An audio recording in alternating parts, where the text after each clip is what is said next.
So you're a real estate agent, you're looking for listings, you're prospecting. Where should you target your efforts?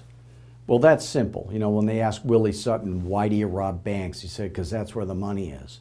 Well, in real estate, you get paid out of the equity. So where could I go to find a neighborhood that has zero equity?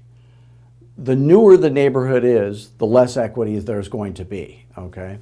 I see all these other real estate coaches talking about you need to find a high turnover area. No, the opposite is true. The higher the turnover, the less equity there is to pay you with. You don't need a low turnover area, but you need an area that has older people in it, and older people live in older neighborhoods.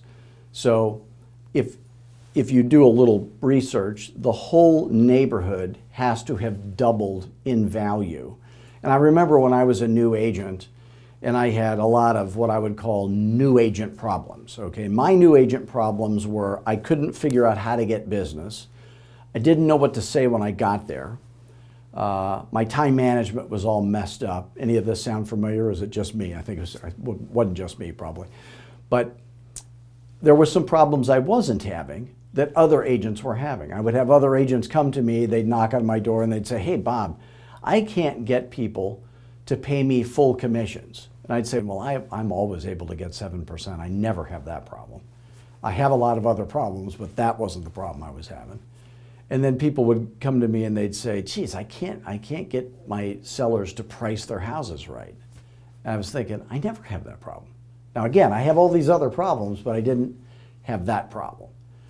And then it dawned on me years later, the reason. So when I was brand new in real estate, they said, pick a farm area. Well, where did I pick? What farm area did I pick? Well, I picked the area that I lived in. Doesn't everybody do that? So my neighborhood was built in 1957.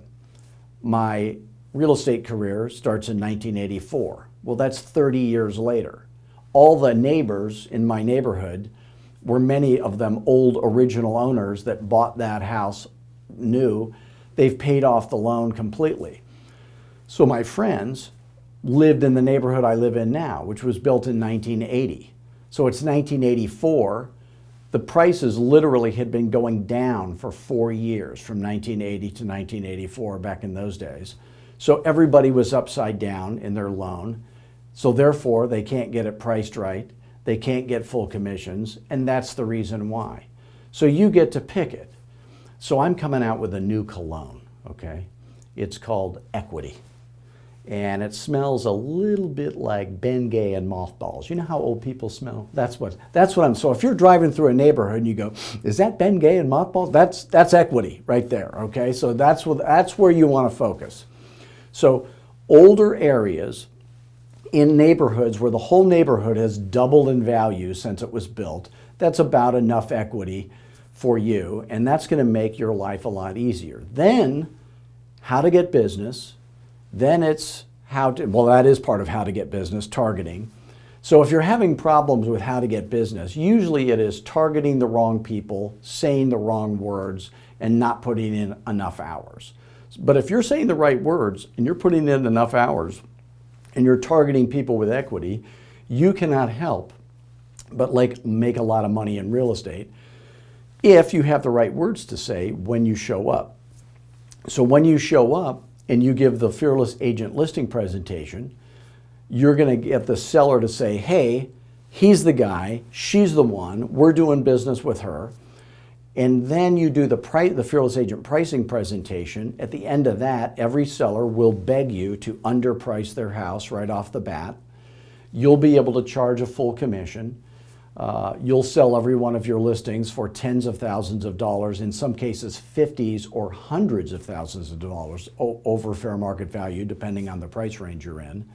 So if you do that stuff right, and then you have the right systems in place to do 100 transactions a year, like many of my Fearless agents do, you're gonna have a good experience. So I have a guy that I just got off the phone with earlier today. His name is Dave. He's in Orlando, Florida, okay? Now, he went to culinary school. He told me this yesterday, I couldn't believe it. He went to culinary school for 5 years, in which he made no money. He was an intern. So he decides he hates his job after doing this chef job. Now he works from 3 p.m. to midnight every night doing the chef thing. Can't stand his job. Decides to get into real estate. Finds, or somebody recommended me to him. So on day one, he signs up for Fearless Agent Coaching. So he's with a big successful company. I know the owner of his company and his manager, very nice people. And he's got a mentor. They're telling him what to do. And I said, I want you to do the exact opposite of what your company's telling you to do. I want you to do the exact opposite of what your mentor is telling you to do. And I promise you, you're going to have much better success. So he trusted me. So he has done the exact opposite of what their training program has told him to do. His mentor, his manager, the owner, he does the exact opposite of what they tell him to do. He does what fearless agents do. So what are the results he's had? Well, as a part-time agent who works from 3 p.m. to midnight at the chef job, he has taken, it's 6 weeks in the business today. He has had his first closing happen today. He's got 5 listings under contract. He's taken a listing every week. He's booked 5 listing appointments every week. Why did that happen? It happened because, and he's going to quit his chef job as soon as he can talk his wife into it. But the idea is he's on track right now to make well over $100,000 a year. He will probably make $200,000 at least this year when he gets out of the chef job and he's not part-time. So on a part-time basis, he's making over 100 grand. So how did that happen? Well, it's because he does the opposite of what the real estate industry teaches you to do. If you do what the real estate industry teaches you to do, you're going to get what the real estate industry gets you. And that is a 95% failure rate. He, I guarantee you, is in the top 5% of earners in his company, and he's part-time, and he's only been in the business for 6 weeks. So how did that happen? He's a fearless agent. That's how that happened. The question is, do you have what it takes to be a fearless agent? Well, there's only one way to find out. You can call me at 480-385-8810. And we'll just have a chat, see if what you're trying to do in your business and what we do at Fearless Agent, if it would be a good fit. If it is a good fit, you're going to get rich. And if it's not a good fit, we'll admit that to each other. And I've still got a lot of other ways I can still help you. And you can always call me, and I'm always happy to talk to you. What won't happen on that call is me closing you and selling you on coaching. I don't have to do that. If it's a good fit, you'll sell yourself. If it's not a good fit, I'll tell you it's not a good fit, and we'll just help you some other ways that are free, frankly. So you can go to fearlessagentpodcast.com, subscribe to that, listen to the oldest episodes towards the newest. You can go to fearlessagent.tv and subscribe to that. You can go to fearlessagent.com, watch all the videos on our website, and my guarantee to you is the free stuff that we offer you will be way better coaching for free than if you paid any amount of money to any other coach in America, because they're teaching you the opposite. So my goal is to make you a fearless agent. Thanks.